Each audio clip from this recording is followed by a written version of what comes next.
So germ means new life or new growth. And if you study like developmental biology, you'll know that like the egg and the sperm are called germ cells. And that's where everything originates from. So calling a germ something that makes us sick is like an inversion of the meaning. And many things are like that in this materialist paradigm. And those things, like I learned over time, are kind of clues to look into something and see, what the truth is.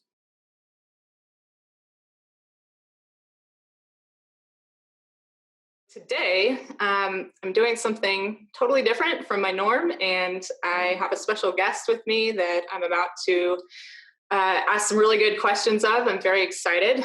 I am sitting here with Dr. Andrew Kaufman, and you may have heard of him or maybe not. He's kind of making the rounds lately on YouTube. And Dr. Kaufman is a medical physician that specializes in mental and emotional health as a psychiatrist. And he has a background in molecular biology from MIT, as well as some experience working with cancer patients and pediatrics, among other things. I believe he is very well qualified to look at the current paradigm that we're experiencing with COVID from the lens of both a physician and a psychiatrist, as well as somebody who is in the middle, I guess, of maybe leaving that paradigm or having a more personal awakening towards natural health and natural health solutions. And when this whole COVID pandemic began, when the first stay-at-home order was issued, I immediately did the thing that I ask all of you as my audience and got curious, So I have this saying that when pain shows up, we can get reactive or we can get curious. And it's my experience and opinion that when we choose to actually dig in and learn from pain and push the pause button on our reactivity, which could mean our fear and our desire to get this uncomfortable feeling gone, we can learn something that in the long run actually helps us gain wisdom and evolve, and ironically actually have less pain. So this channel of Mobility Mastery, where this video is going to come out, is mostly physical pain, but I often talk about our relationship to our environments and toxicity and trauma, my experience with trauma and emotion and everything being connected. So I'm very excited to talk to Dr. Kaufman today about what's going on and see if we can get curious together, dig in, and learn something. So welcome, Dr. Kaufman. Well, thank you so much, Alicia. And please call me Andy. Okay, Andy, thank you. Yeah, I'm super excited to talk to you. Been watching quite a few of your interviews. And I want to say right off the bat that there's a lot of interviews and information out there that people can look at, and I will link to what I think are really relevant videos that you've done on some of the kind of scientific clinical aspects of this COVID situation with the PCR testing. So if anyone is listening to this, if you're listening to this and you haven't actually gotten curious about COVID, I really recommend watching some of these videos with Dr. Kaufman on the PCR testing, because that's kind of what he's gotten known for. But I'm actually interested in going a slightly different direction today, because he's already talked about those topics elsewhere. And I guess I want to maybe just ask before we kind of dive into the deep end, which I tend to do. I tend to kind of skip the pleasantries and dive right into the deep end. But Andy, I would like to just ask if, maybe there's somebody new right now who doesn't know who you are. What should they know about you, or what would you want people to know before we kind of dive into the deep end here? Yeah, sure. Well, first, I want to say that I really appreciate your approach to pain, and I think that is exactly the right approach to take to this situation, is to, be curious and ask yourself a lot of questions about what's going on and try to put things together and see if it makes sense to you. And of course, watching the mainstream media could be a major barrier to that, because they only tell one story and it's the same story. And it seems like on virtually all the networks, they're telling the same exact thing. So if you want to really, figure out what's going on, you have to look at information yourself. And that's what I've done. So, basically, I'm a regular type of doctor. I started my career as a physician assistant. I worked in cancer medicine. Before that, I actually worked for the health department in New York City under a CDC-sponsored position doing AIDS surveillance. So I was like reporting AIDS cases that I would find in hospitals and clinics. And then after medical school, I decided to specialize in psychiatry because I really was just fascinated by the range of human behavior that you see among psychiatric patients. And I felt like I fit in with that community. I got along with the other psychiatrists and just, felt at home. But as I began practicing, and especially once I was already an MD and was expected to, work with patients and using the principles of modern psychiatry, which is mostly prescribing medications, I just began noticing that the patients were not getting better.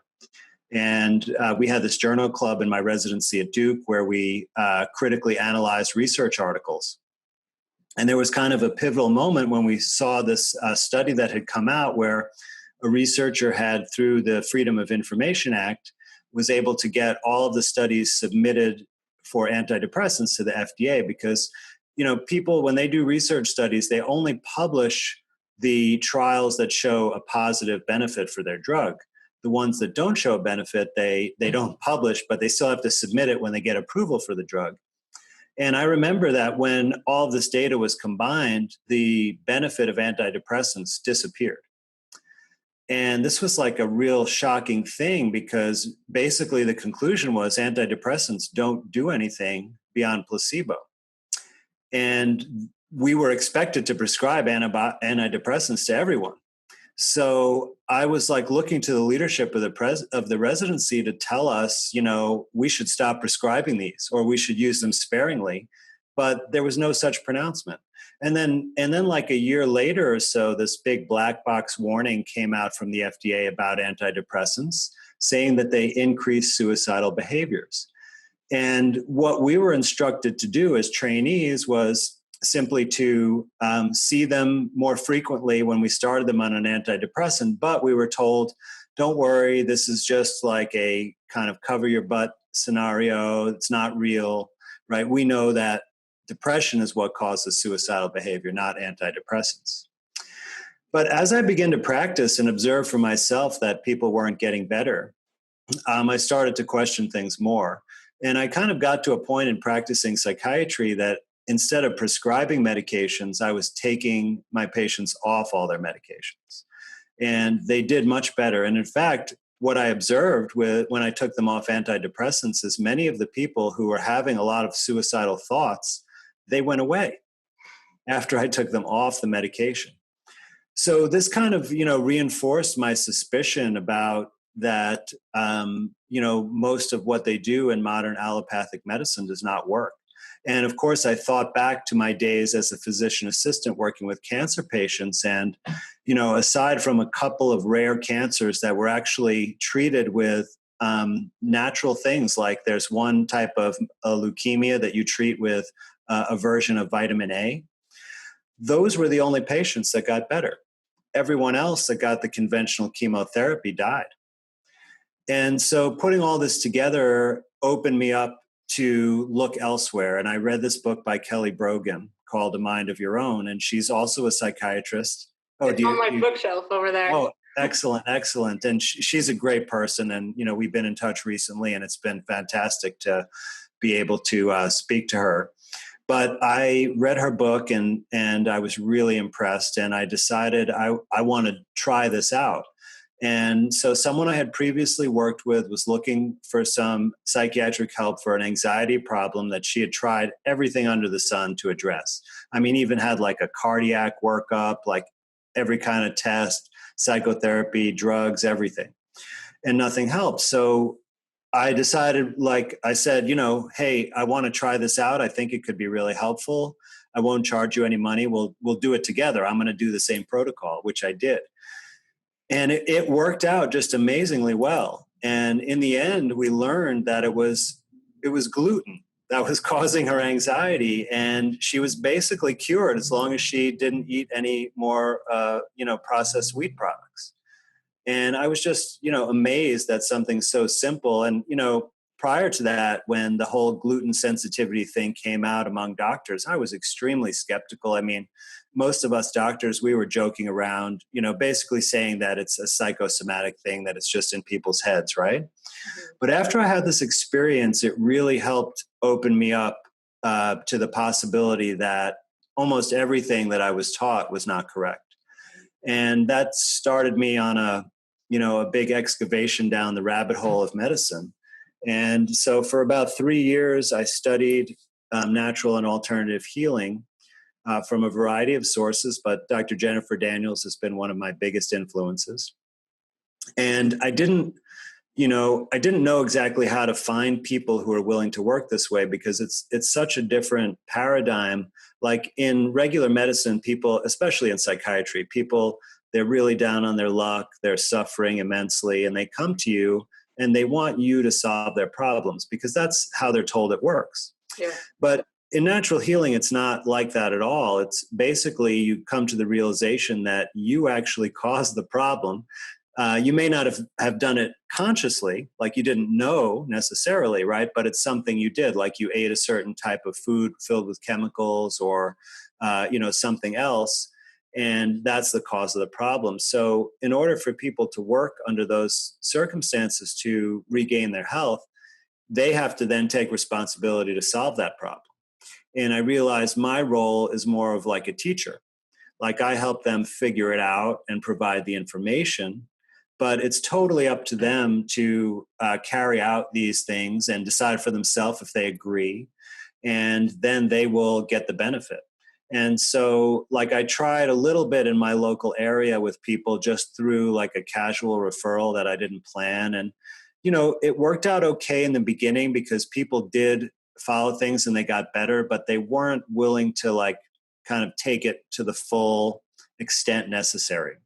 And so I think most of the people I started to work with, they ended up going back into the regular system and, taking drugs. And, I hope they're doing okay.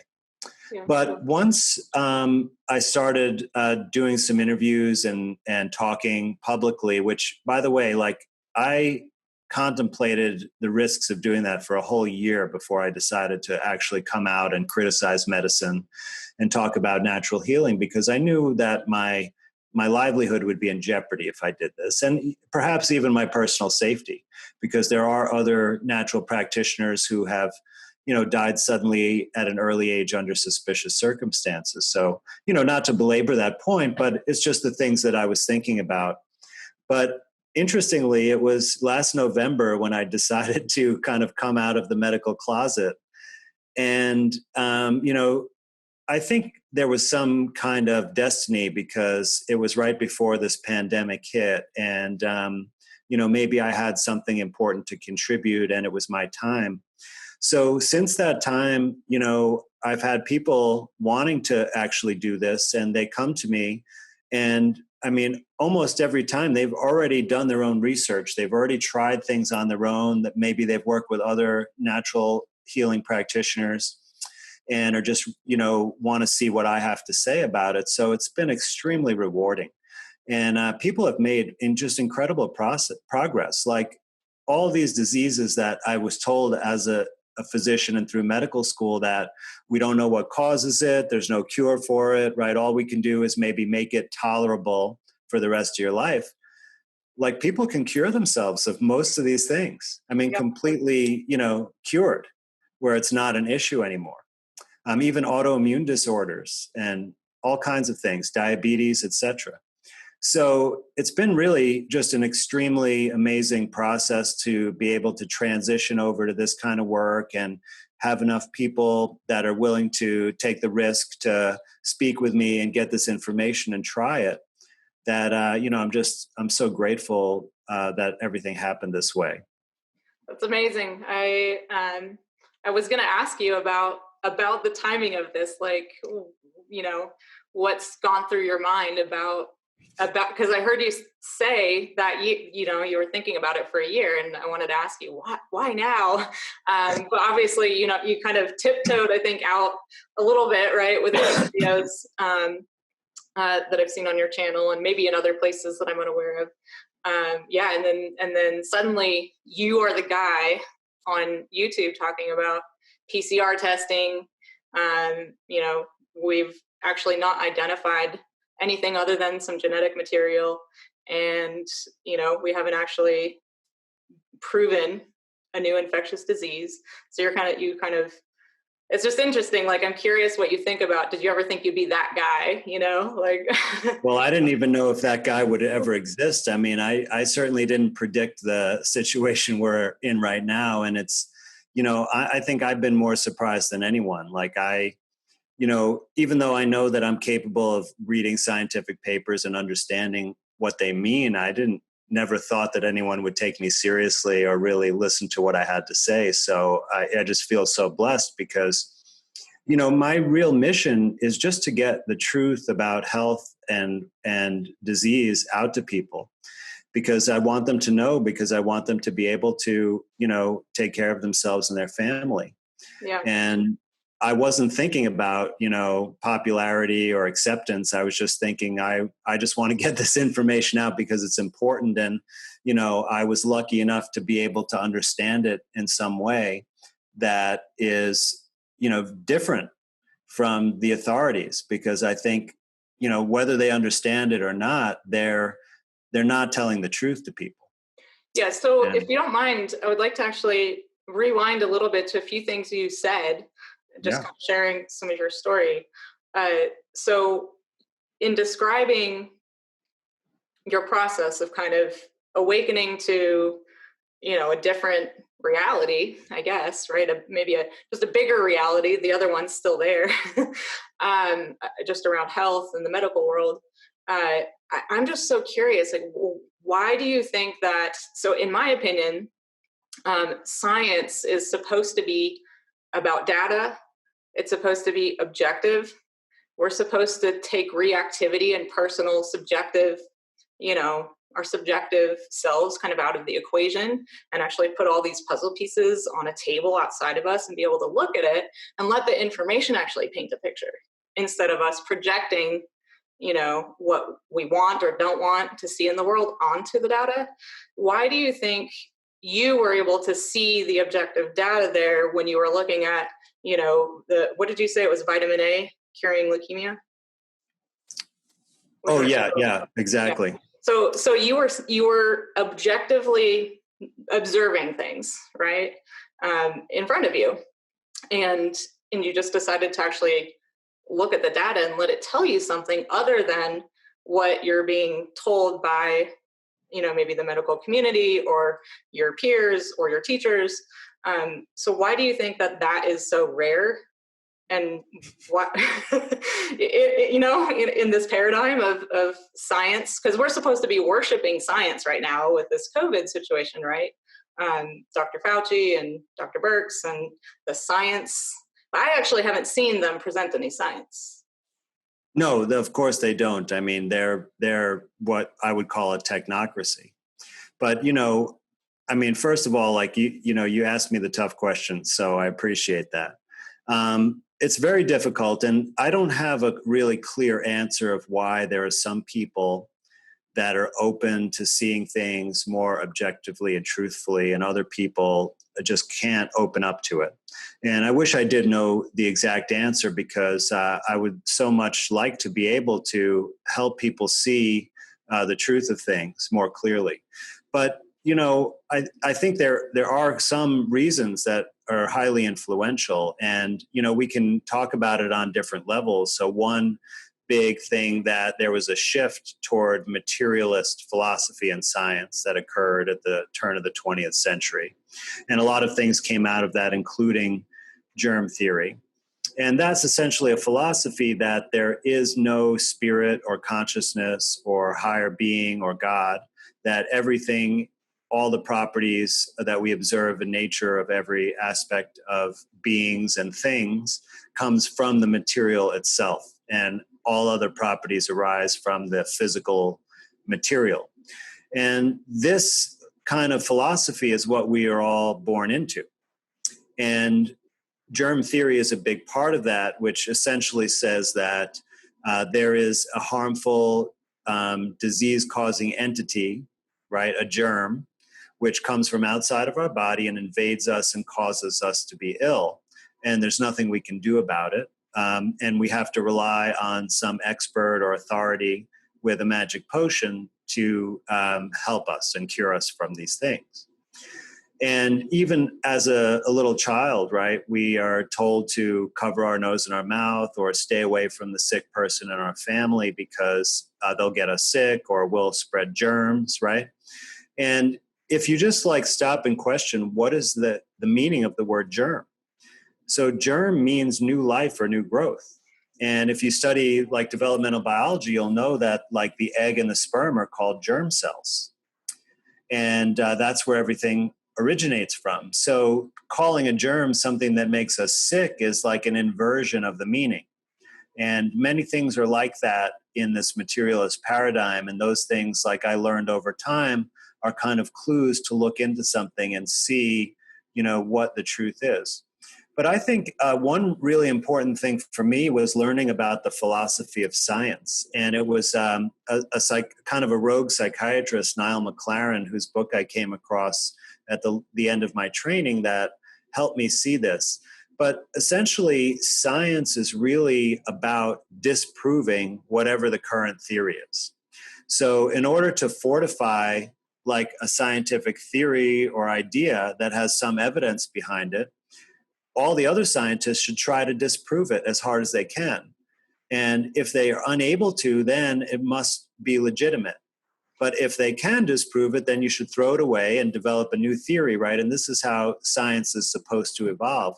But that's not really what occurs in our current system of science and research, because I think money is just a huge factor. Because we've evolved into a system, and you know, maybe evolved is the wrong word because maybe it was actually designed this way, where almost all of the funding that supports research projects and the salaries of scientists comes either from the government or it comes from big corporations like pharmaceutical corporations that are only motivated by profit. And the government has complete control. And so since they've adopted germ theory, all of the science related to illness is going to be revolving around germ theory. Like a great example of this is from the 1970s, Nixon had a program called the War on Cancer. And you'd think that would be a great thing because cancer has become a major disease causing a lot of deaths in our culture. But that funding was not really about cancer. It was about trying to find a virus that causes cancers or viruses that cause cancer. And billions of dollars were spent. And in the end, really, that nothing substantial was discovered because, you know, viruses don't cause cancer. So it's this kind of thinking and this kind of research program that really narrows the focus. And scientists, instead of being curious or trying to disprove theories, they can't get funding to do that. They can't support their salary and stay in their career doing that. So they have to follow where the money is. And that is, you know, developing new antibiotics or new therapeutic drugs that fit the current paradigm rather than questioning it. So we've kind of got into this intellectual black hole of scientific advancement. And it took me a lot of years to be able to see this because I was totally programmed and, you know, brainwashed into all of these things. You know, vaccines are great. Germ theory is valid. You know, pharmaceuticals are the major advance of our modern society.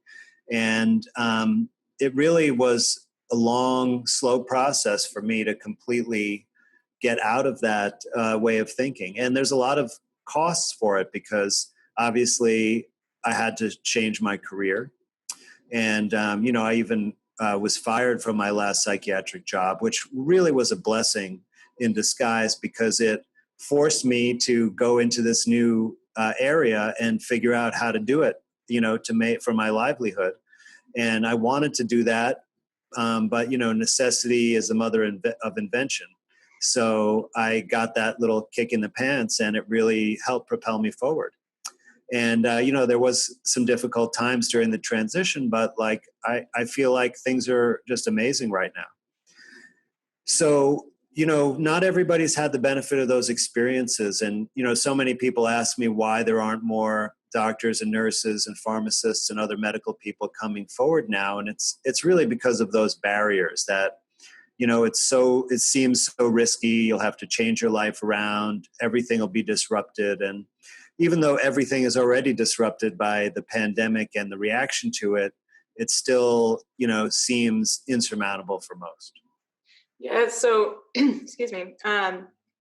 This kind of brings me back to one of the other things you said, kind of coming full circle with it, about working with a few of the people that you did initially, and then seeing them maybe go back to traditional psychiatry and,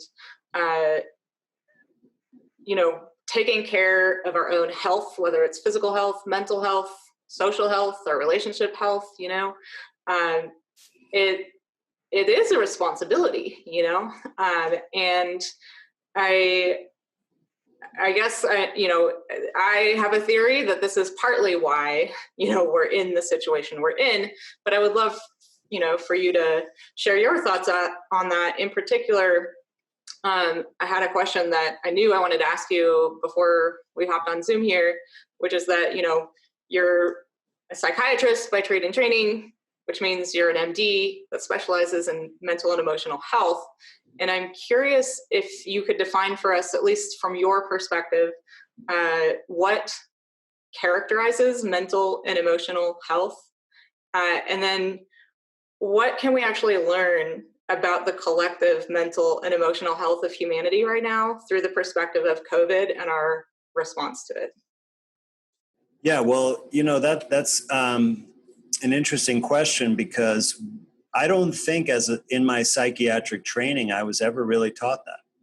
It was all focused on how do you diagnose disease and how do you use pharmaceuticals. And I think there's been a major increase in at least the reported or the diagnosed mental illness in our nation and, most of the world, which is completely false. So I'll tell you a little anecdote, because I used to go to some psychiatric conferences, and sometimes, excuse me, sometimes I gave a presentation, and but I developed, a lot of friendships. And there was one night I was at a conference in San Diego, and there were a group of about 12 of us, all psychiatrists, sitting around a table, drinking a beer. And one person said, wanted to take a survey of the group, and said, how many of us, qualify for a diagnosis of a mental illness? And I was the only one who didn't raise my hand. And it made me look really pompous at the time. But the thing is, these are a group of highly functioning individuals. Many of them had families. They're successful in business, or they're in academic positions. They're giving conferences, they're giving talks at conferences all over the world. They're working as expert witnesses for attorneys and sometimes in high profile cases. And I'm thinking, where's the dysfunction here? None of you are mentally ill, but they all were looking at it in a way, basically like, if all you have is a hammer, everything looks like a nail. And of course, everyone that comes in, you never go into a psychiatrist's office and don't get a diagnosis, perhaps except for my office. So I think we really have lost a complete sense of what it's like to be healthy and what is the difference from healthy and disease. Yeah. And, so healthy psychologically or mentally healthy does not mean that you're happy all the time, right? That's just not really possible for virtually anyone. But in order to attain that state, you have to do, years of development on yourself, if it's possible for you. So I think it has to do with how we're able to balance things in our life. If we have good quality relationships, if we're able to maintain productive activity, if we're able to meet our obligations like caring for our children adequately, taking care of our homes and our finances. Like those are essentially the measures of psychological health. And they don't have to be perfect, just good enough. Like I'm blanking on the name right now, but perhaps someone in your audience knows, but there was a pediatrician in the 60s who extensively studied what is the minimum requirement for parents in order for the child to turn out okay. And what he found out was essentially that you have to have just one parent or caretaker. Now, it doesn't even have to be a parent, it could be someone else, who gives a crap and does what he termed, good enough. So in other words, if you try and really care, then you're going to be okay. And, you have to expect that there are going to be difficult times in life. Like we're all going through a difficult time right now. And it's how you come out of those times. Like, what's your degree of resilience? Can you keep moving forward? Can you recognize when you're in a toxic or abusive relationship and not continue to accept that treatment from other people? So I think those are the most important measures. Of course, you can develop yourself way beyond that sort of minimal standard of health. But I think most people, if they are sad about something or don't feel like going to work one day, that would be diagnosed as depression. I can't tell you how many times I've read a medical record from, not just psychiatrists, but primary care doctors where it goes like this: patient reports being depressed, diagnosis depression, and no other discussion took place, right? And that's not how you, find out if someone is really, really struggling or not. But that's the way we look at it, because then you can justify a prescription for an antidepressant drug. And so you can meet all your requirements and move on. And people have bought this, just like they buy a lot of things. Yeah, so let's rewind a little bit again, because I want to dig into this,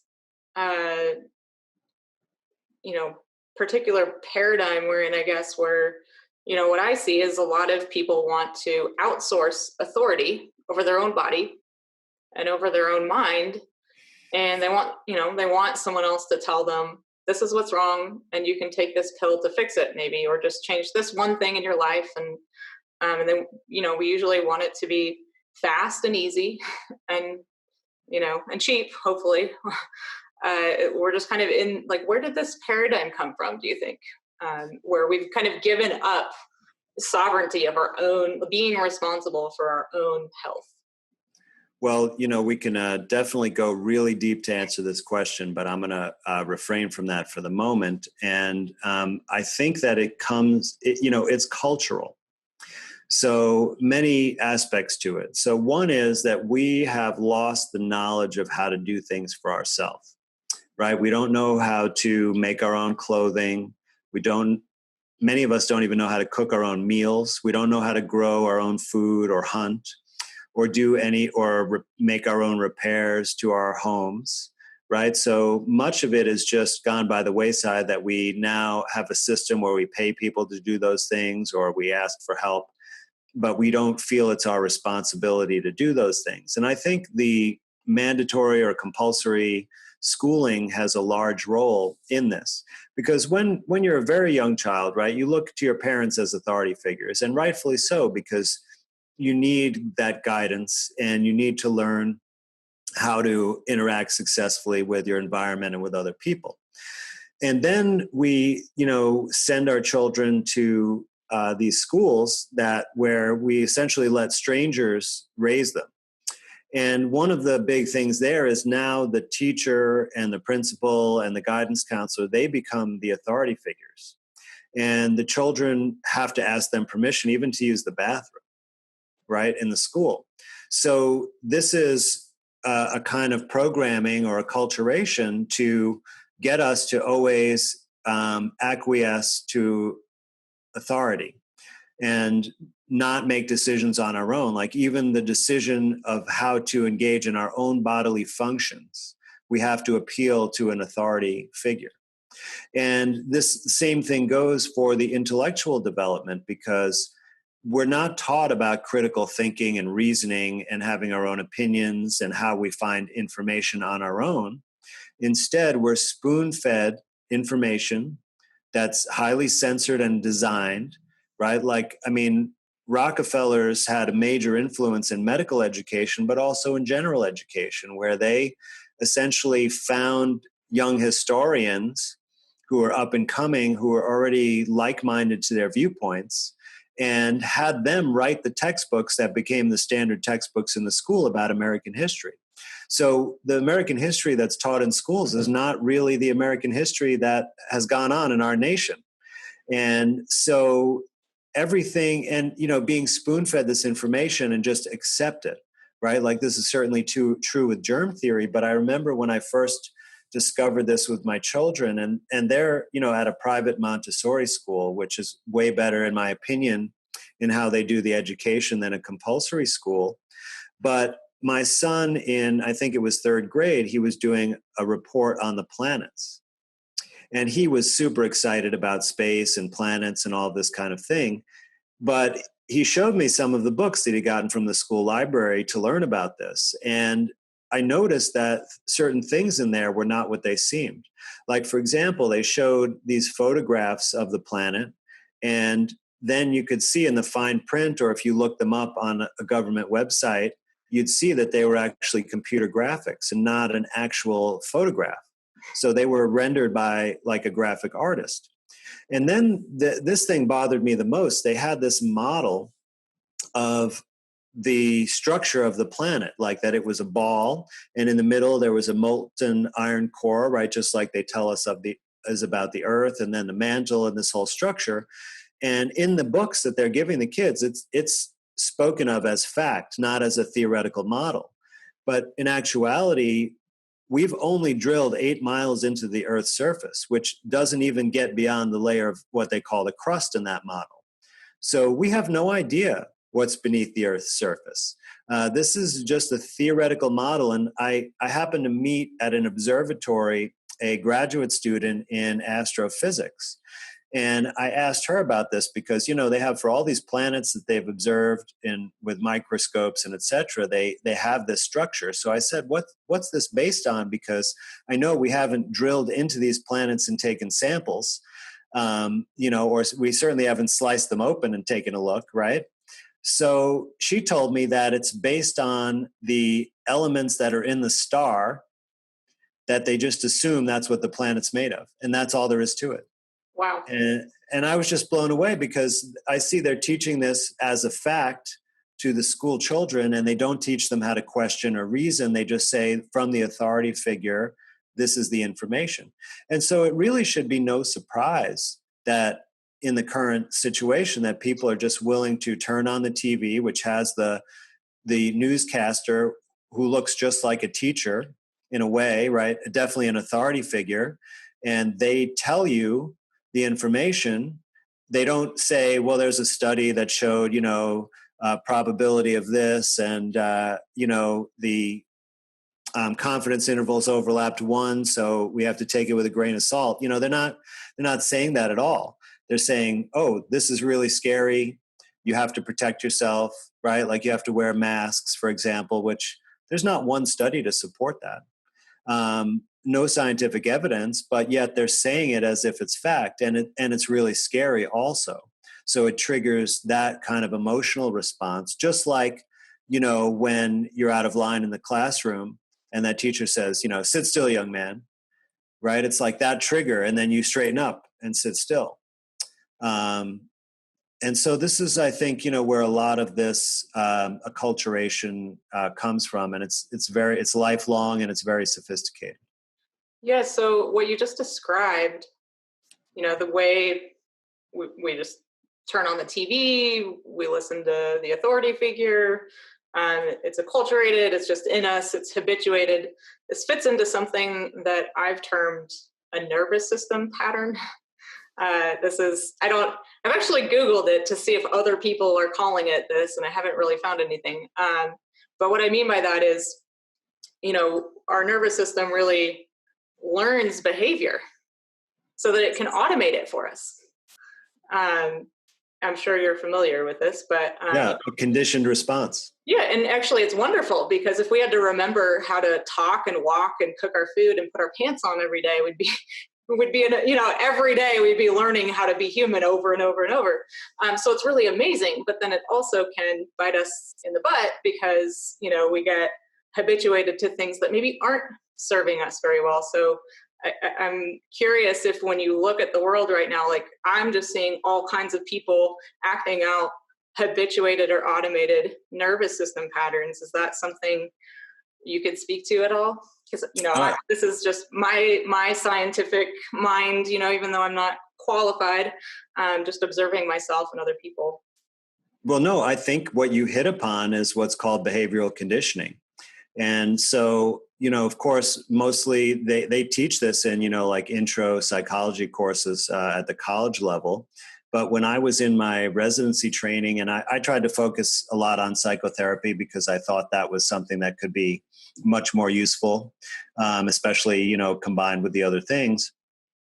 And so I remember a psychologist recommended this book, and it's like you could get it for like 50 cents on a used bookstore website, called Don't Shoot the Dog.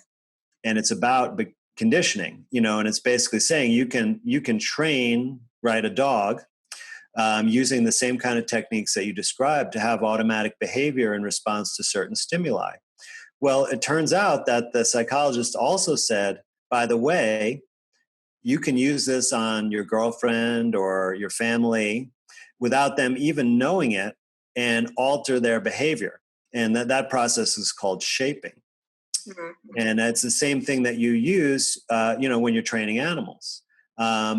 So I think what you're describing is really a conditioned response, that you have already been trained to respond a certain way to this authority when you're being directed, especially in a certain situation that's like a crisis, right? Which is a special, it's just like, all those fire drills that you might have had in school, right? It's like, you better be perfect during the fire drill, because they have zero tolerance for any acting out during that time. And, essentially we've been on like a 4-month fire drill.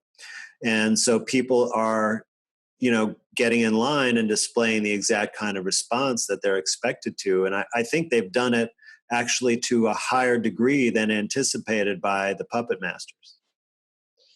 I don't know whether to be in awe or horrified. Because, we've kind of already touched on it, but one of the other questions I wanted to ask you today was, when this all started, I watched people I knew, friends of mine, tell me, nope, not going to get dinner with you after all. I'm social distancing. I'm, sheltering at home. And this was before the order even came. Somehow the words shelter in place came into the world before it was even a mandate. And I really hadn't been watching the news, and I was just like, what? What is this? This is really bizarre behavior. Like, I've never seen people behave like this. And so that's when I dug in immediately. I got curious. I wanted to know what is going on. And that's when I found one of your first videos, The Human is Not a Virus, and then many others as well. But in the beginning, it was 2 weeks. We're going to shelter in place for 2 weeks, let the hospitals gear up. And I had so many people arguing with me on, privately and on Facebook. Alicia, why are you freaking out? Like, this is just for 2 weeks. It's to save people. Like, we can handle anything for 2 weeks. It's not a big deal. And here we are 4 months later, still being told to stay 6 feet away from people. There are mandatory mask orders in my town. I don't wear them. I haven't worn a mask this entire time. But I think I'm, again, just kind of like a little bit in awe, but also horrified at how easily we are habituated to behavior. Yeah, it's quite astonishing, isn't it? And, I never called it shelter in place, because that's what you do to wait out a storm, right? If there was a hurricane, you might shelter in place. But what has happened there is we've been put under house arrest. Yeah. And I too am shocked at how easily people went along with this because, you know, I've learned about the Constitution and the Bill of Rights, right? And the First Amendment has completely been violated, you know, for everyone, and many aspects of it, right? Because there are several different rights in the First Amendment, but we still don't have the right to assemble unless it's for a certain type of approved political protest. But if you want to go and protest being under house arrest, that's not acceptable, right? Only certain sanctioned protests that are probably part of the program. But you're right, a freedom of religion has been taken away. You know, we just had Easter not too long ago, and people could not go to their church to celebrate Easter and pray. And these are the things that our nation is founded upon, the freedoms. I mean, even with as much propaganda as they might teach in the schools, they still have taught that, right? And that's always been the justification for all the wars that we have gone in, right? Even the current recent wars on terrorism, it's they're defending our freedom. Well, now what is there to defend? We have lost the freedoms, and I don't think they're going to give it back to us because we've reached, if you look at the numbers of cases and such, we're basically, it's all over. And yet we still don't have our freedoms back. Yeah, I just learned something very alarming today that in the city of Boulder, so I'm in Durango, Colorado, but I lived in Boulder for 8 years and I have a lot of friends there, and the city just revised, what is it? I have it written somewhere because I knew I wasn't going to remember this word. I'm not finding it. Basically, they can now evict tenants because they revised some abatement nuisance, public nuisance order or something like that. So if you are gathering in your own home with more than 10 people and making noise or not social distancing, they can now evict you from your own home. I was just like, what? You know, all for, you know, maybe, probably not, but maybe I could get on board with this kind of draconian thinking if, you know, there was like a 20% death rate or something, you know, something really obscene. Yeah, well, that's the thing. It's like, you know, we have forgotten how to make our own observations by just looking outside at what's going on, right? And, if you look back, there's a couple of survivor accounts from the 1918 flu pandemic, right? And that wasn't caused by a virus either, but that's another complicated matter. But certainly during that time, there were many, many deaths. I mean, the numbers range from 10 million to 100 million. So we're talking about, you know, quite a lot of people. And the eyewitness accounts were basically like, yeah, the cemeteries were all filled up, so people had to bury their relatives in their backyard. I mean, people were just dropping like flies left and right. And, you know, here I'm in Syracuse, New York. We have about 500,000 population. I haven't seen one sick person at all in my day-to-day experience. And this may have been a couple of weeks ago that I last checked. There were 14 people who had this illness in out of 500,000. And yet the whole city has been completely shut down, except for some grocery stores and, of course, the big corporate big box stores. So yeah, it's just totally insane, and I don't know how people cannot realize it. It's really astonishing, but nonetheless, that's the way it is, right? And I do try to engage some people when it's important. Like, for example, my children's best friends. I have young children, and they've really been suffering as a result of being, you know, taken out of their school, taken away from their friends. And their best friends, aren't allowed to play with them and haven't been for months. Mm-hmm. And I tried to engage the parents in a discussion. I try to occasionally gently send them a scientific paper or an analysis. And they're just so paralyzed with fear that they won't even, talk to me about it. They just say kind of thank you. And then that's it. And nothing changes. Mm-hmm. Right. And last week, one of my daughter's best friend, told her that basically they can start playing together again if my daughter wears a mask.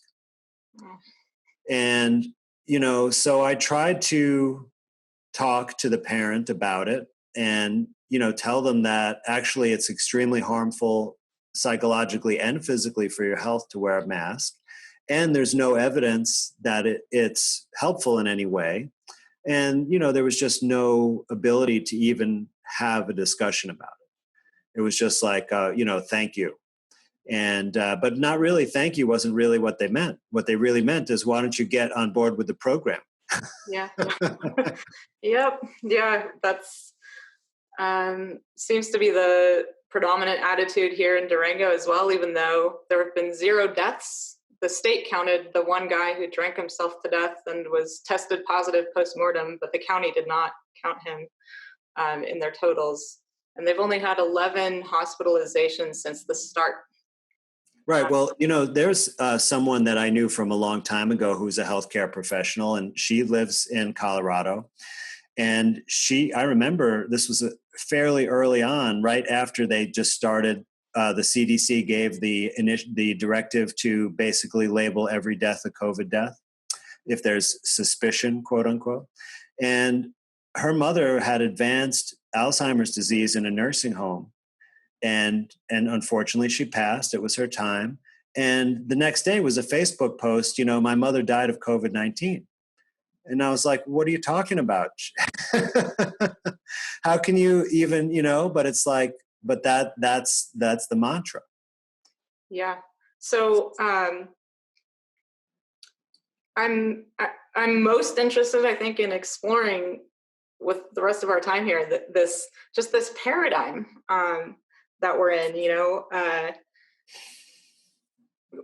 Einstein's quote comes to mind that we can't solve our problems with the same level of thinking that created them. And so it gets me thinking, what level of thinking created all these problems we have? And when I say problems, what I'm actually talking about is, okay, so even if COVID were real, I'm not saying it's not real. People are dying for some reason or other.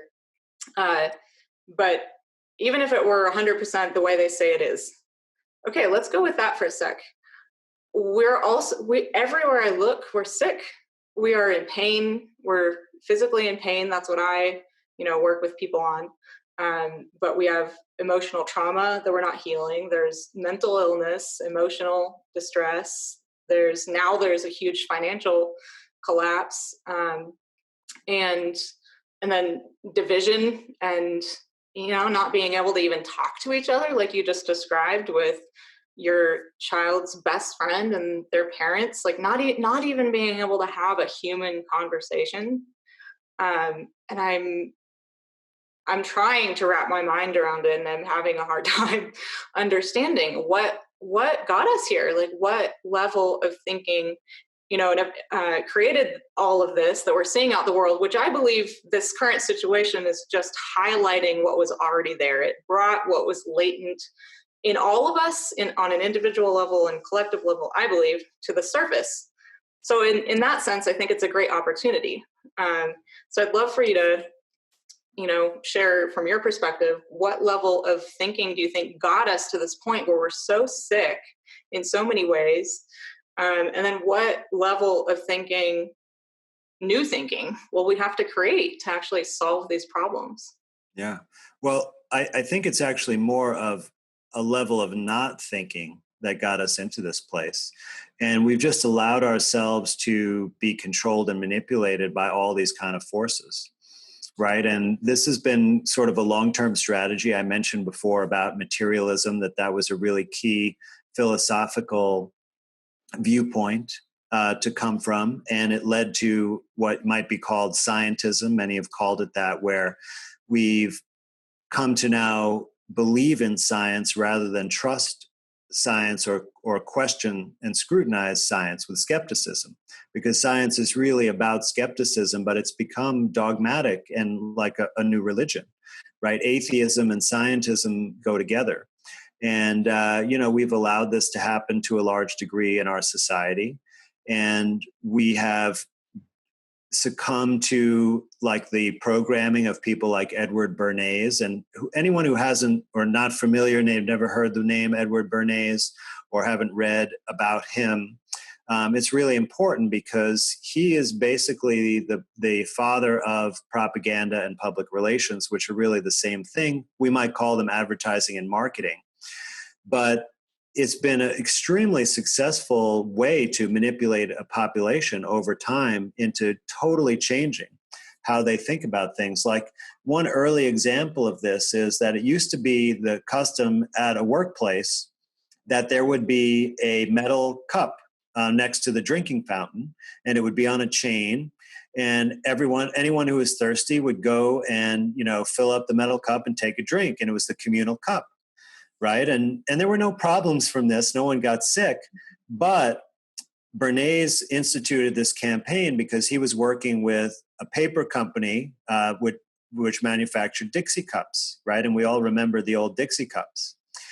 And basically, they started telling people that they were getting each other sick by sharing the same cup. And this kind of fit in with the germ theory paradigm, which was relatively new at the time, but had really already taken hold. And so people stopped using the communal cup and instead bought disposable Dixie cups, right? And so we essentially live in a disposable society, that we think everything has to be convenient and disposable, right? We can't make food. Instead, we eat manufactured food made with chemicals that aren't real food. We don't take responsibility to learn about things. Instead, we turn on the news to have it spoon-fed to us instead of trying to figure out things for ourselves, right? We don't question scientific discoveries or technology, or we don't ask what are the consequences of these things. We just go with them, and we have basically become almost a society of addicted people, because it seems like almost everyone has an addiction. And what I mean by that is a repetitive behavior that if you try to stop doing it, you'll be craving it. And so you may not be addicted to heroin, or you may not be an alcoholic, but how long can you go without your smartphone, or without checking Facebook, or without turning on the TV or Netflix, or watching your sports, right? And all of these things are distractions. And we've allowed ourselves to be distracted from the important things, right? The important things are family, being in touch with the land and with nature, having good food, clothing, and shelter, right? Our sustenance, building for the future, teaching our children, preparing them to be independent. And our modern life has just gotten away from all of these things. And I think these are really the central themes that have led us down this path of being manipulated and controlled, and just being willing to give up our own freedom and sovereignty at the drop of a hat, just because some authority figure told us to. Perfect. Very in alignment with my own beliefs. So you just said something really important about giving up our freedom and our sovereignty. What is freedom to you? How would you describe or define freedom? Well, I would say it's the ability to make your own decisions about every aspect of your life. And I think it's important to mention that it doesn't include every possible behavior, right? Because we have to follow what I would refer to as natural law. Some people might call this God's law, but it's the law that if you just think about it, you know what is moral and not moral. And you could just simplify it into the golden rule, right? Which basically means do unto others as you would do unto yourself. So you can't steal things from other people because that infringes upon their freedom. And you can't carry out acts of violence against other people unless you're acting out of self-defense, right? And it's got to be a very clear self-defense, like you have no other choice, not, preemptive action to defend yourself. But as long as you're not infringing on anyone else's freedom, you should be able to do anything you want. If you want to walk around town with no clothes on, If you want to ingest or smoke any material or substance, all of these things are part of freedom. And of course, this is what is most difficult about freedom for people in our modern culture and society, is that it comes with a responsibility, right? So if you have freedom, you can't necessarily expect someone else to bail you out of trouble.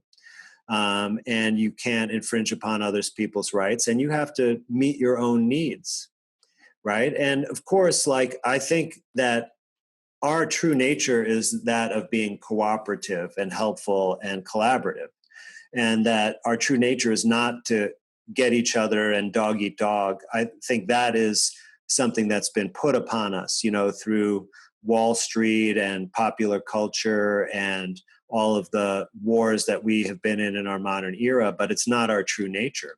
So when if we were all free and there was someone who was struggling or had a certain handicap or barriers, that other people would just naturally want to help them.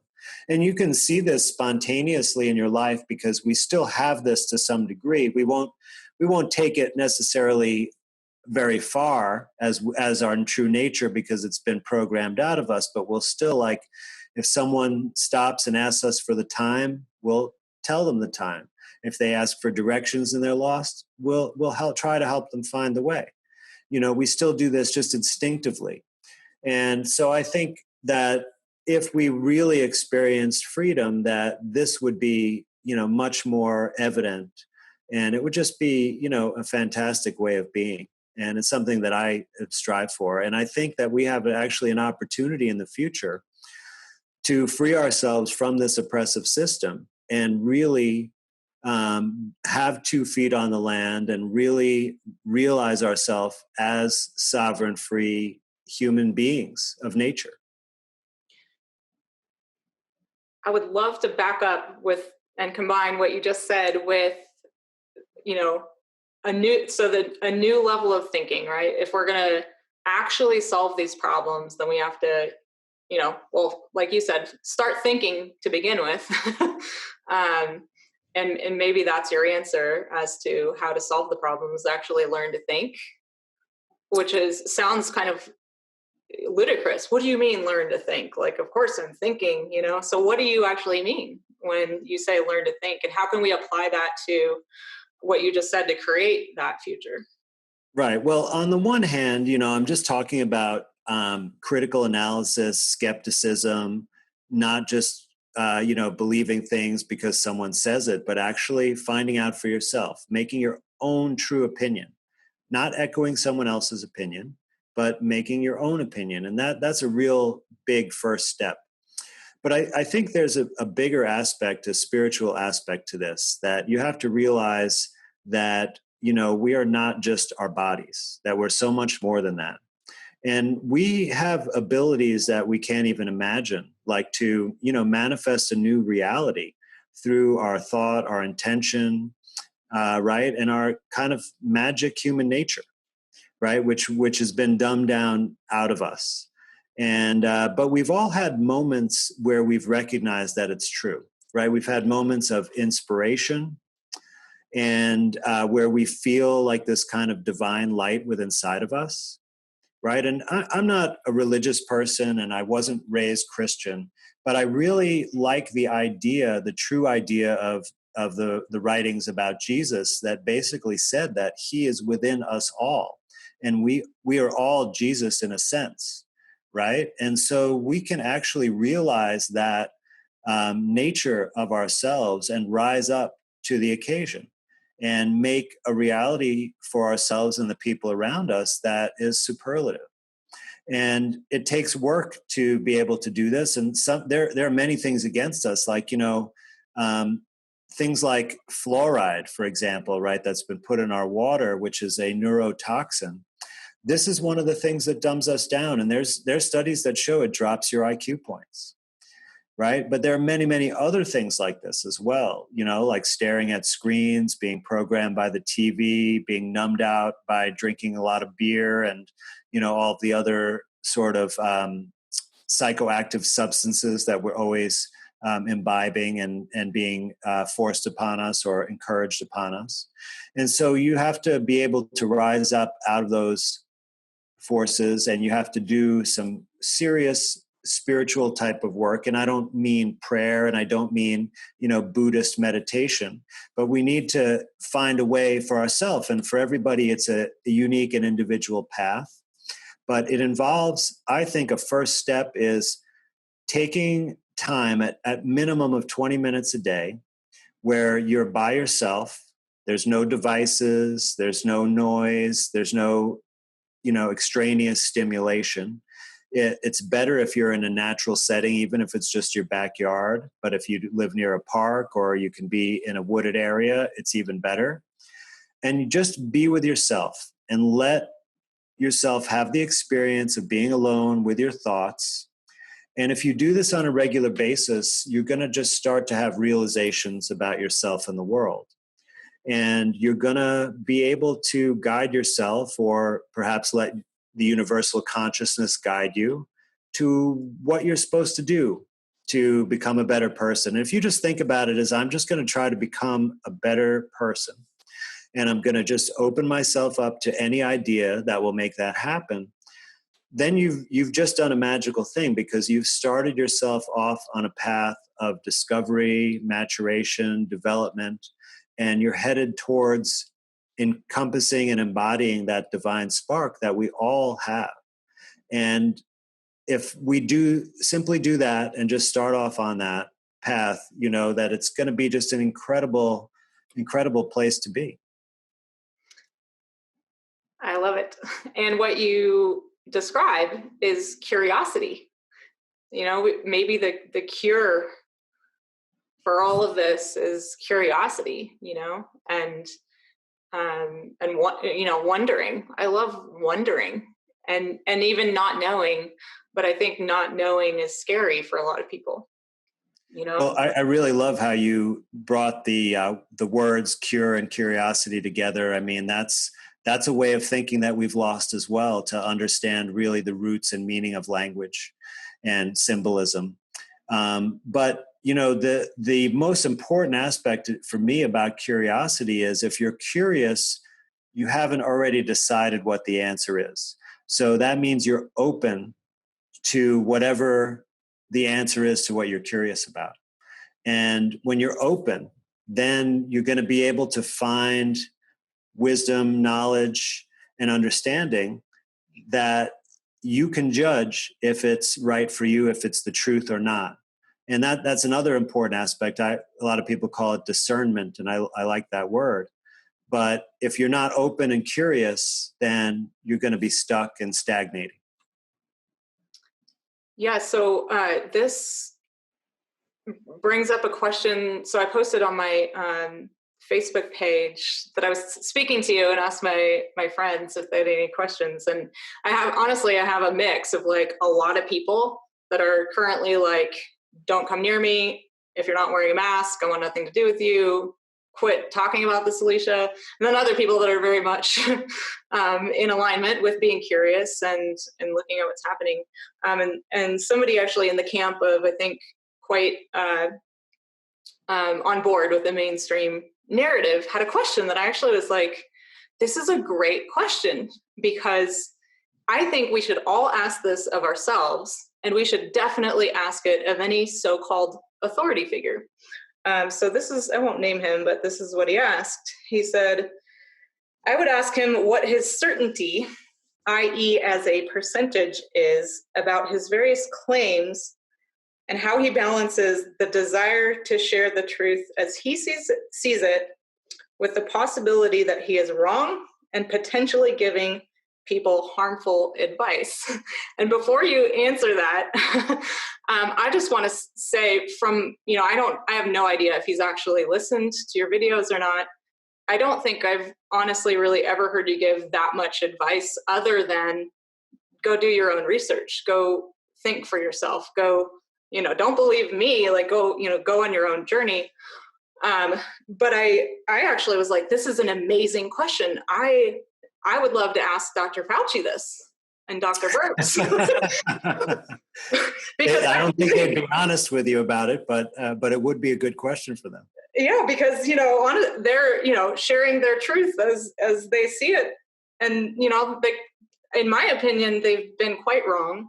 Actually, in all fairness, like, now I can't speak for all of them, but like Dr. Fauci has come out and said things that were completely contradictory. Yes. Right. So early on, he said masks are useless. Right. Yep. And that is true, in my opinion. And then he also wrote an editorial in the New England Journal of Medicine on February 28th, which said that, this COVID pandemic is basically a seasonal flu with a mortality of 0.1%. So, so he has told something that's much closer to the truth, but not to the general public necessarily. Right. I have read that paper. So, I was kind of joking about it a little bit, but I actually, in all seriousness, kind of wanted to ask his actual question, how do you, I don't know if I want you to ask it in percentages. That's what he said. I don't know how you can quantify. Well, no, I think I might be able to if I phrase the point, correctly, but I, the first thing I thought of is exactly what you said. Like, I don't consider myself an authority figure at all. And I don't want to be. I don't want there to be authority figures. I have certain skills that I'm able to understand scientific papers because I have a lot of experience reading them critically. And I was taught that, I was taught that at MIT. I was taught that at Duke. So I'm simply utilizing my skills, and I know that not everybody has the same skill set. We all have unique skills, abilities, and talents, and some we develop and some we don't. And we all contribute in our own way. And, this just happens to be right now my biggest contribution is that I can read these papers and understand what is being said scientifically. But I would, definitely caution people against just accepting what I say. And I've made mistakes and I've corrected myself. And in fact, I really started off on this whole path by changing my opinion about every single thing that I researched.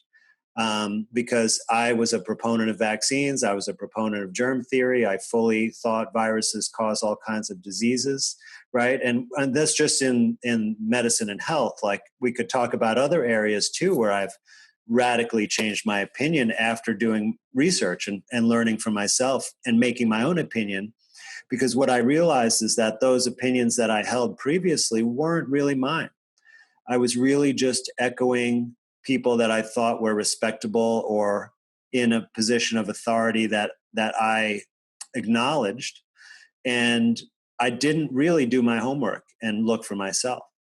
But I can tell you, I can support one claim in a percentage, because this is something that I feel for myself very, very certain of, like 100% certain. And the thing I'm 100% certain about is that none of the papers that claim to have found a virus that causes a disease called COVID-19, none of them have found a virus at all. And I'd be happy to explain that in more detail, but I think I've done that in a pretty good degree so far. I am going to be actually trying to explain that to a medical student tomorrow on a sort of, I don't want to call it a debate, because debates are always like about sabotage, but we're going to have a discussion because, the medical student is basically being spoon-fed this information about viruses and Koch's postulates and things like that, just like I was. And, it's going to be fascinating when we actually take one of these papers and try to go through it line by line. And I'm going to, try to teach and explain what they've really done and how it's not what they said. And so I'm extremely confident about that, but I don't want you to just accept that either. Like, I want you to look into it yourself and make a decision for yourself. And, if you make your own decision, whatever it is, I would definitely respect you, worlds above the average, because that's all we can expect you to do. And I've had lots of interactions with other people who don't see things exactly the same way that I do, even though they have actually looked at this.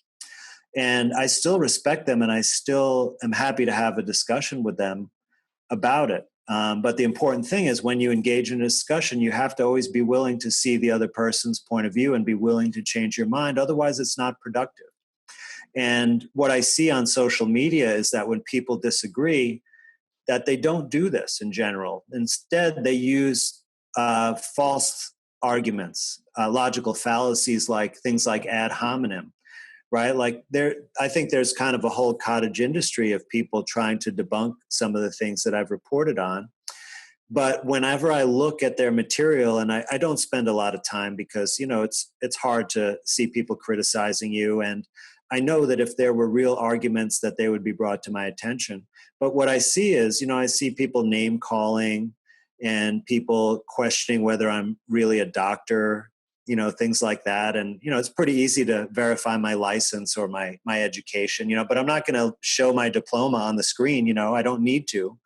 I think if you just listen to me talk, you'll realize that I know enough about medicine that I'd either be an extremely awesome actor or like I am really a doctor. But what I'd like to support is like real conversations where you're open, where you can, like, if someone says, look at this paper, that you can look at it and you can make your own opinion about it and maybe provide a counter argument based on what's in the paper, but not, just start saying, you're a risk, you're putting people in danger, or, like you're things like that, because that's not productive and it's not actually thinking, right? That's just echoing the authority's statement.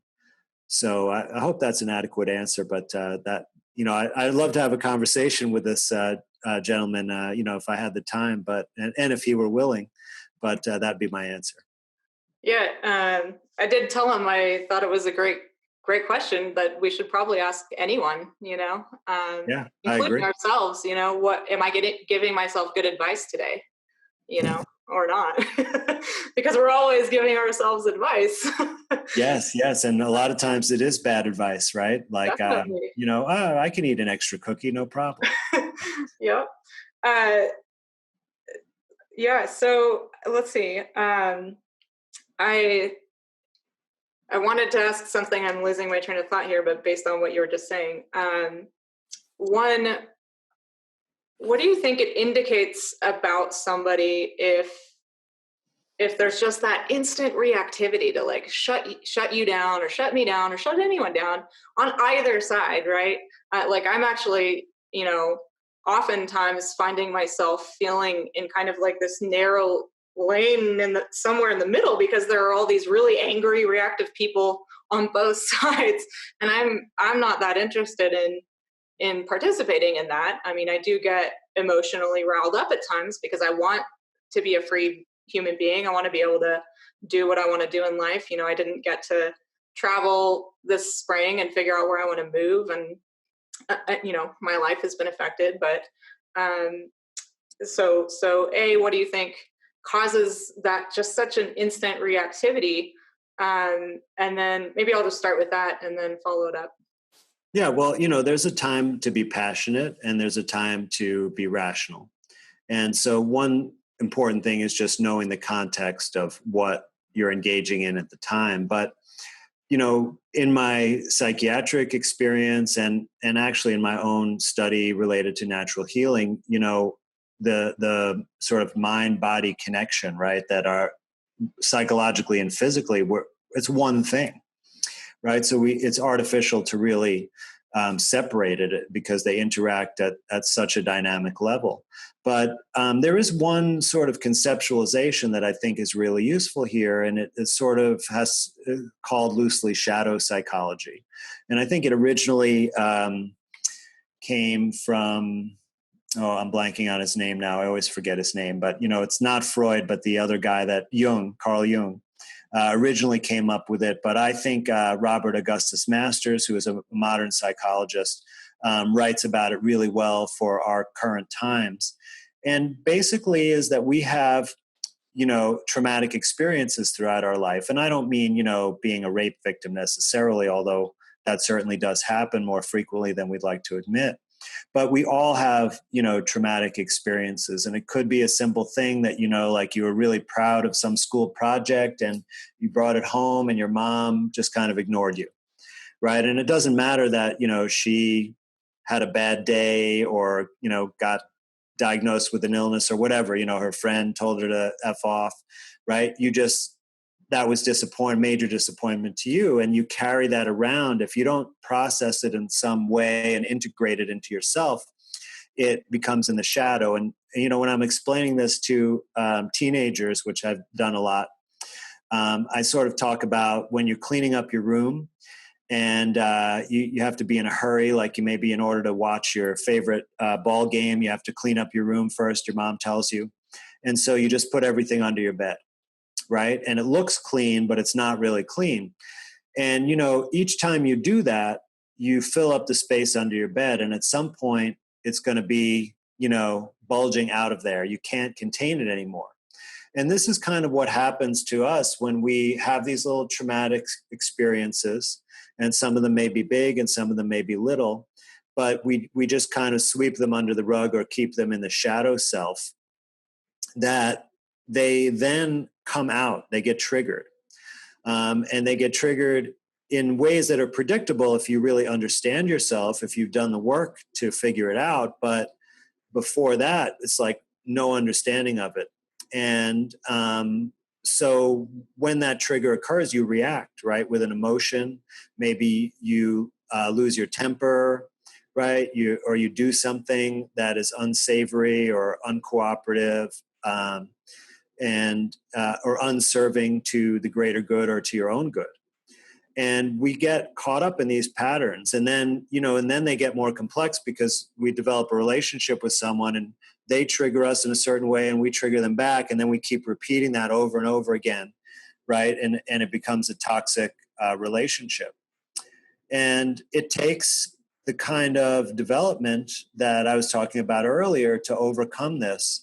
And most people also, they try to fight against it. They look at like part of themselves as being bad. Like when I act out in that triggered way, I'm a bad person and I need to like punish myself or I need to suppress that part of myself. But that's not the approach that's the most successful. Actually, that response is there for a reason. It was appropriate in some way or served some purpose during the original trauma, but you never gave it credit for that or you didn't process it or realize it.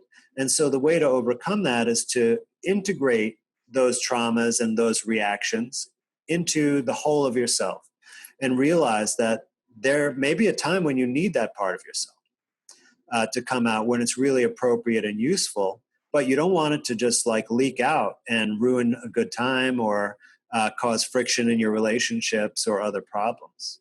So, that's really how I conceive of that issue and how to get beyond it.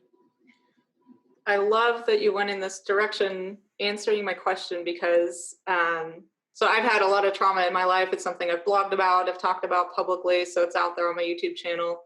And one of my great frustrations in trying to find someone to help me heal at the kind of emotional, psychological level is I went through something pretty big. And I don't need to go into it because I've already shared it with my audience, but and I don't mind if you ask me a follow-up question about it, but the main point I want to make is I went on this journey of trying to heal trauma and most of the time bumped into people who I felt were scared of my pain. And I also think we inside are scared of our own pain. And whether it's physical pain or emotional pain or this relational pain. So maybe you could just give us a few words on being with our own pain. Well, yeah, I think this actually kind of brings us full circle to the beginning where we started, because, when I was learning psychiatry in my residency, I was assigned to the Veterans Hospital.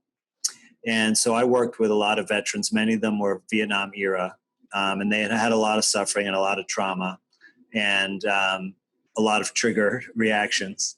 But there was this thing, because most of them were men, and they were really afraid to express their emotions. And several of them had said, I'm worried that if I start crying, I'll never stop. And so instead they like suppress it and keep it inside. And I think many of us take that approach, the same thing as we do with physical pain. But when I worked with my, one of my spiritual mentors, Neil Kramer, he introduced this idea of the aperture of feeling. And that he acknowledges our common human condition to try and suppress or run away from these negative feelings. But it's really, really important to completely open up, because what emotions are, just like what physical pain is it's information. It's trying to give us a message that we need to learn from, that we need to change something or do something different or learn something about ourselves in order to deal with a situation, to become better, to have better relationships, whatever it is, that there's some purpose to it.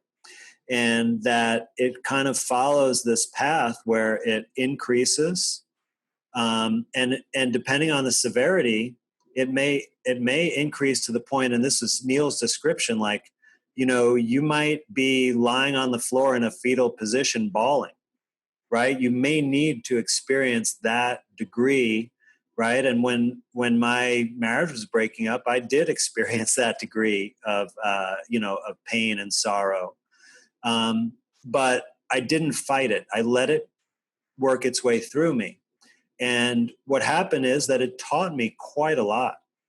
And in fact, I think it really helped prepare me for dealing with what I'm dealing with now, because I get a lot of scrutiny. A lot of people are upset with me, including friends, just like I'm sure you're experiencing. And so I can deal with that actually just fine and smile through it now. Whereas before, I think I would just collapse from the rejection. So that's what I really needed out of that experience. And I don't know that it actually fully crystallized until this moment, to be honest with you. I knew it was, but I don't know that it was really completely crystal clear. But what happened is, once I started learning and changing, then it died down, right? It didn't stay that level forever. It stayed there long enough for me to figure out what I needed to learn. And the more you resist it, and the less you're open to it, it's going to keep coming, because you didn't get the information. So it keeps coming after you. And it might reach a point when it just goes away and you just fall apart because you can't function, right? It's just like your thirst mechanism. When you start to get a little dehydrated, right, you get really thirsty, and that's your signal. You better drink something. But if you get too wrapped up in the business of day-to-day stuff and getting stuff done, and you just ignore the thirst, after a time, it's going to go away. And then you're just going to be dehydrated and sick, right? And that's not the way you want to go. That's not the path that's the most pleasant, that's the most rewarding, that will teach you the lessons of life. Sometimes life is challenging and difficult. And there's got to be that balance too, because if you were just ecstatic and euphoric all the time, it would become meaningless, right? And this is why drug addiction leads to so much misery, because at first the drug makes you euphoric all the time, and then it doesn't, right? Because that's just not in our nature to be that way. So the key thing is really to allowing yourself to fully experience that emotion. Like maybe if you're in the middle of driving, you want to wait till you get home, but don't wait too long, because that is so valuable. Just like making mistakes. Making mistakes is the way to learn. And if you don't make the mistakes, you're not going to make progress. And if you don't suffer, you're not going to make progress. And if you don't experience pain, you're not going to make progress. Beautiful. And yeah, definitely full circle with me and my audience, talking about pain and being willing to actually feel it and then get curious about it. And you just beautifully described something I attempt to teach through my own stories on my channel, And sometimes it lands for people, and sometimes I think they think I'm crazy. But I say, if we're willing to go through that process of feeling the pain and then getting curious about it, we can gain superpowers. And you just described one, being able to be okay feeling misunderstood or rejected.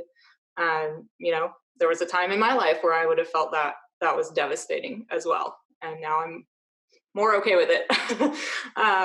So thank you for sharing that, little glimpse into your own process and your journey. I really appreciate it. And I had other questions, of course, to ask you maybe another time.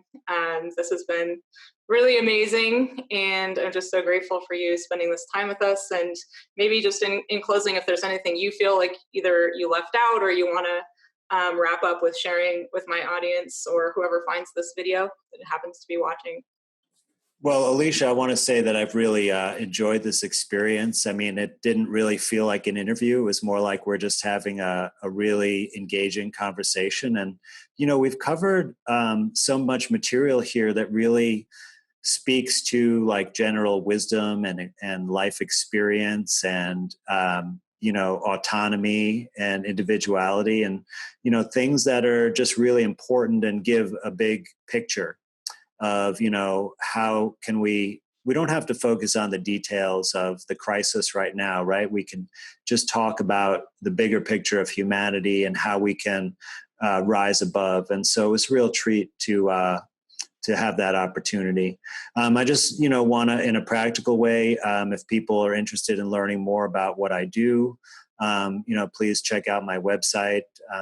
I'm sure you'll put it up. It's andrewkaufmanmd.com. And I do have some, interesting material on my YouTube channel that thank you for linking that. And if you want to, see some of the more scientific aspects about what I've described and some of the conclusions that I've drawn, I think it would be an enriching experience to get an alternate perspective that's not by a designated expert. And, please do make your own opinion and feel free to criticize and comment and, reach out to me. I try my best to correspond with as many people as possible.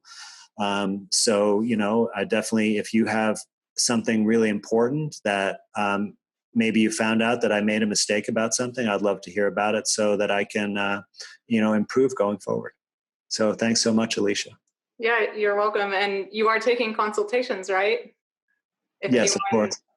there may be people in my audience. I talk to people every day that have mind, body pain and are looking for answers. And I don't ever claim to be the sole answer for anyone. I know there are other people and methods out there that work. And I think people could really benefit from contacting you if they're looking for some one-on-one help right now. So I just thank you so much for your bravery in coming forward and taking the risk to speak to these things. And thank you for spending some time with us.